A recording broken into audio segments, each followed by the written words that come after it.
सुमित्रा, क्या बात है? तूने कटहल में इतना तेल भर दिया। रोहन और प्रिया ने सब्जी छुई तक नहीं।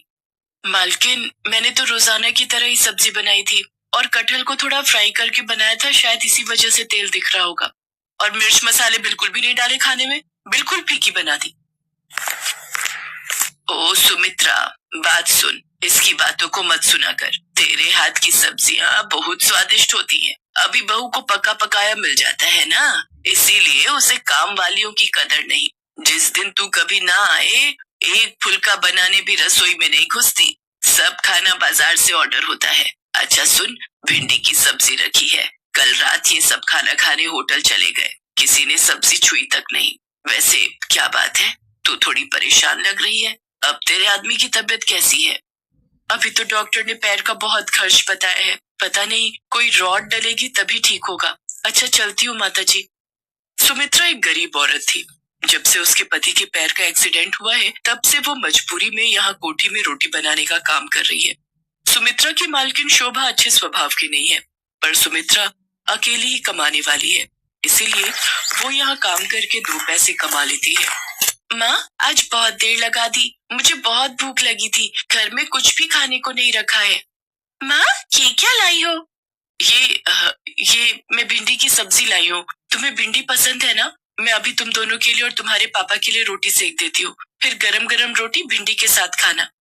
सुमित्रा, आज मेरी इस हालत की वजह से तुम्हें कितने दुख झेलने पड़ रहे हैं। काश उस एक्सीडेंट में मैं मर ही जाता। खबरदार, जो ऐसी बात कही, आज कह दिया, आगे से मत कहना। अरे तुम ही तो मेरा संसार हो, तुम्हारे बिना तो हम तीनों नहीं रह सकते। देखना, एक दिन तुम जरूर ठीक हो जाओगे। सुमित्रा बहुत हिम्मत वाली थी। वो अपने पति को हमेशा हिम्मत देती रहती थी, पर एक दिन सुमित्रा की हिम्मत खुद ही टूट गई, जब उसकी मालकिन ने अचानक से उसे नौकरी से निकाल दिया। पर मालकिन, कोई कमी है तो वो बता दो, मैं वो दूर कर दूंगी। ऐसे अचानक से आप मुझे नौकरी से निकाल दो कि मेरे पास कोई और घर भी नहीं है काम करने का। मेरा बहुत नुकसान हो जाएगा मालकिन। अरे शोभा, एक बार सोच ले, अगली बेचारी को कितने समय से तूने काम पर रखा हुआ है और अचानक से तू इसे निकाल रही है। इसका पति वैसे ही बीमार है, घर में 2 छोटी छोटी बच्चियां भी हैं। ऐसे किसी के पेट पर लात क्यों मार रही है? माँ जी, आप चुप रहिए। आपको ज्यादा पता है या मुझे पता है इस घर का? सुमित्रा, मैंने तुम्हारा हिसाब कर दिया है। ये तुम्हारे इस महीने के 2 दिन आई हो, तुम ये 2 दिन के रुपए ले जाओ, कल से मत आना। सुमित्रा रोती हुई घर चली जाती है। घर पहुंचकर वो अपने पति को सारी बात कहती है। वो भी ये सब सुनकर बहुत परेशान हो जाता है। अचानक से सुमित्रा को कौन काम देगा? हर कोई एकदम से विश्वास भी नहीं करता, और वो भी एक रोटी बनाने वाली पर। सुमित्रा शाम का खाना बना रही थी कि तभी उसके दरवाजे पर खटखट होती है। अरे माता जी, आप और इस समय? आइए, अंदर आइए। सुमित्रा, आज सुबह शोभा ने जो भी किया उस बात से मुझे बहुत ठेस पहुंची है। मैं मंदिर के लिए निकली थी, पर मेरा मन मंदिर में भी नहीं टिक रहा था, इसलिए मैं तुमसे मिलने चली आई। मैं शोभा को तो नहीं सुधार सकती, पर मैं तुम्हें एक सलाह देना चाहती हूँ, अगर तुम मानो तो। जी बोलिए माता जी। सुमित्रा, ये 10,000 रुपए रख ले और इनसे खुद का कोई खाने का ठेला लगा ले। वैसे तू छोले भटूरे बहुत ही अच्छे बनाती है, अगर तू चाहे तो छोले भटूरे का ठेला शुरू कर सकती है। आजकल लोग छोले भटूरे खाना बहुत पसंद करते हैं, और आगे सर्दियों के दिन भी आ रहे हैं, तो तेरी अच्छी खासी बिक्री शुरू हो जाएगी।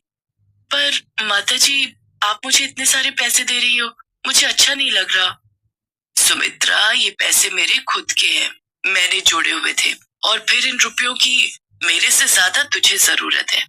अब तू देर मत कर, इन रुपयों से जल्दी से छोले भटूरे का ठेला शुरू कर दे, फिर मैं गरम गरम छोले भटूरे खाने आऊंगी। उन रुपयों को देखकर सुमित्रा के मन में हिम्मत जाग जाती है, और वो माताजी को दिल से शुक्रिया करती है।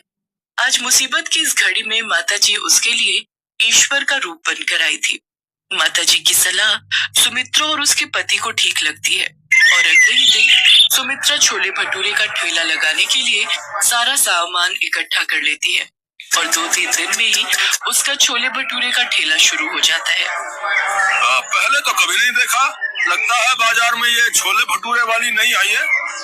भैया बहुत ही स्वादिष्ट छोले भटूरे बनाती है, साथ में प्याज, चटनी, अचार और बूंदी का रायता भी 1 प्लेट खाई थी कल मैंने। भैया सचमुच आनंद आ गया बता रहे। अच्छा एक काम करते हैं, 1 प्लेट खा लेते हैं चलकर, गरम गरम, मजा आ जाएगा। 2 प्लेट छोले भटूरे देना और प्याज और अचार ज्यादा कर देना। ठीक है, अभी देती हूँ। आप दोनों के लिए भैया जी। हमें भी 1-1 प्लेट छोले भटूरे लगा दो। भटूरे थोड़े करारे देना है। सुमित्रा का छोले भटूरे का ठेला चल पड़ता है। उसमें नया आत्मविश्वास पैदा होता है। धीरे धीरे वो छोले भटूरे के ठेले से अच्छे पैसे कमाने लगती है और एक छोटी दुकान किराए पर ले लेती है। अब सुमित्रा की छोले भटूरे की दुकान थी। उसके साथ साथ गाजर का हलवा, मूंग की दाल का हलवा, गुलाब जामुन और कुछ मिठाइयाँ भी बेचनी शुरू कर दी थी। सुमित्रा ने काफी अच्छे पैसे कमा लिए थे। एक दिन वो माताजी से मिलने गई।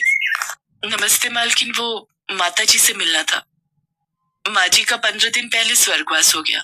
शुगर बढ़ गई थी और फिर काफी तबीयत खराब होने की वजह से डॉक्टरों ने जवाब दे दिया था। कुछ काम था माँ जी से, मुझे काम से जाना है, मुझे देर हो रही है। माता जी के गुजरने की खबर सुनकर सुमित्रा की आंखों में आंसू आ जाते हैं। आज उन्हीं के कारण उसके पास पैसे और काम था। सुमित्रा जो रुपए माता जी को वापस करने गई थी, उन रुपयों से वो गरीबों में माता जी के नाम का दान करती है ताकि उनकी आत्मा को शांति मिल सके। सुमित्रा के पति के पैर का ऑपरेशन भी ठीक ठाक हो जाता है। अब दोनों पति पत्नी मिलकर छोले भटूरे की दुकान चलाते थे। पर आज भी सुमित्रा माता जी के एहसान को नहीं भूल पाई थी। इसीलिए वो उनकी याद में महीने में एक दिन छोले भटूरे बनाकर गरीबों में बांटती थी।